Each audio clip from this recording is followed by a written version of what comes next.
دیکھیے تمام نبی اور رسول مبلغ بن کر، داعی بن کر، بشیر بن کر، نذیر بن کر بشارت دینے والے، اللہ کے راستے پر آؤ گے فروح و ریحان و جنت نعیم، اور اگر انذار کرنے والے نذیر بن کر آئے، اگر غلط راستے پر جاؤ گے تو جہنم ہے۔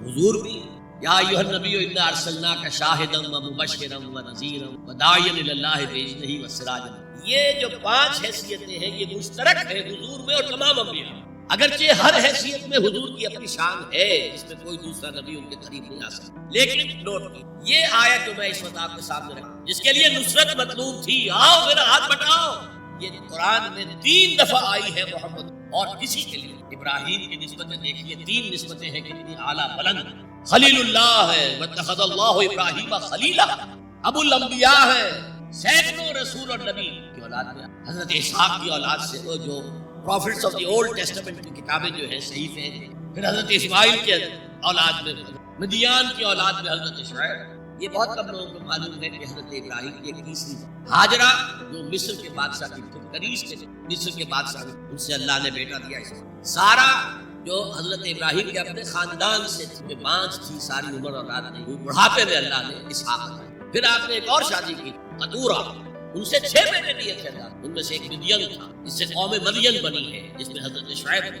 باقیوں کی تاریخ ہمیں معلوم نہیں۔ حضرت اسحاق کے بھی 2 بیٹے تھے اور جڑواں تھے۔ ولادت جب ہوتی ہے جڑواں بچوں کو پہلے ایک پھر دوسرا آتا ہے، اس اعتبار سے اسے بڑا چھوٹا کہہ دیں، چاہے تھوڑی سی دیر کا وقفہ ہو، لیکن وہ بڑا چھوٹا تو ہو گیا۔ تو بڑے تھے حضرت عیسو اور چھوٹے تھے حضرت یعقوب، اور یعقوب کو یعقوب کیونکہ عقب سے بعد میں آنے والا، پیچھے آنے والا یعقوب عقب۔ ان کی اولاد میں کتنی تھی؟ پہلے نسبت اللہ کے، دوسری نسبت سینکڑوں نبیوں کے والد جد امجد، اور تیسری نسبت انی جاعلک للناس اماما، امامت الناس کے اوپر فائز۔ لیکن کیا آپ کے ذریعے سے کوئی نظام قائم ہوا، اسلامی ریاست قائم ہوئی؟ کیا حضرت موسیٰ کے ذریعے سے ہوئی؟ حضرت موسیٰ وہ ہے جن کا ذکر قرآن میں ہم کہیں گے، یہ اگرچہ نام لے کر حضور کا تذکرہ بہت کم ہوا ہے قرآن میں، زیادہ نہیں، لیکن ظاہر بات ہے قرآن مجید کی سیرت۔ غزوہ انفال کیا ہے؟ سورۃ انفال غزوہ بدر کا چیپٹر ہے۔ آل عمران کی 60 آیات جو 120 سے 180 تک وہ کیا ہے؟ غزوہ احد ہے۔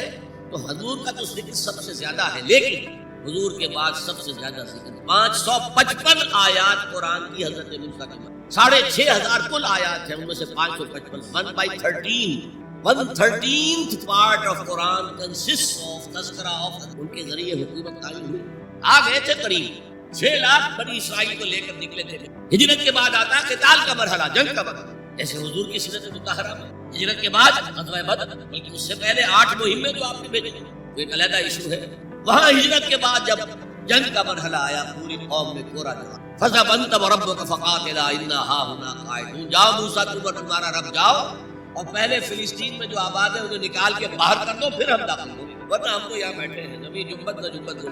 اس پر وہ پروسیس وہی، جبکہ حضور کو اللہ نے وہ صحابہ دی۔ غزوہ بدر سے پہلے ایک مشورہ کیا، دیکھو ایک لشکر آ رہا ہے جنوب، مکہ جنوب میں تھا، کیل کانٹے سے لیس ہے، ایک قافلہ آ رہا ہے شمال سے جو ابو سفیان لے کر گئے تھے اور واپس آ، اور انہوں نے SOS کال بھیج دی تھی اپنے سے پہلے مکہ کے لوگوں کے لیے کہ بھائی میرے قافلے کو خطرہ ہے، محمد صلی اللہ علیہ وسلم کے آدمی شاید حملہ کر دیں ہم پر، لہذا مدد دیں۔ اب یہاں حضور پوچھتے ہیں کہ پہلے کدھر سے؟ قافلے کی طرف؟ یا کچھ لوگ ظاہر بات ہے کہ مدینے کے تمام صاحب ایمان تھے، مکے سے جو آئے تھے وہ بڑی بھٹیوں میں سے گزر کر، بڑی آزمائشوں میں سے گزر کر تھے، بڑی سختیاں جھیل کر آئے، لہذا وہ بہت گہرے تھے ایمان، بہت مدینے والوں کو تو ایسی بھی کوئی برا قبیلہ ایمان، لہذا وہاں کچھ نہ کچھ کچھ کہیے چلیے ذرا قافلے کی طرف۔ 30 یا 50 آدمی سنا ہے کہ حافظ، اور مال بہت ہے، ہمیں بہت مال مل جائے گا، اور نمبر 2 یہ کہ ہمارے پاس وہ ہتھیار بھی نہیں ہے، ہم ان کے ہتھیار تو لے لیں گے کم سے کم، پھر لشکر سے اللہ کا فیصلہ۔ اب آپ لوگوں سے کہہ رہے ہیں مجھے مشورہ دو، مشورہ دو، مشورہ۔ ابو بکر صدیق کھڑے ہو گئے، جو آپ کا